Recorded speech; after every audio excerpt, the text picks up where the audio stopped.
ఎందుకో ఏమిటో ఎంతమందిలో ఉన్నా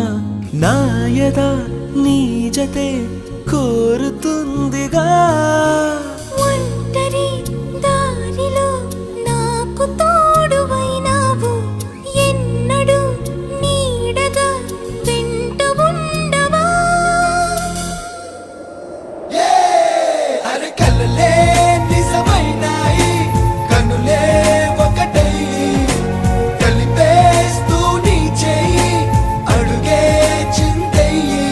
మన స్నేహాలు సావాసాలు కలకాలాలకు కథ కావాలి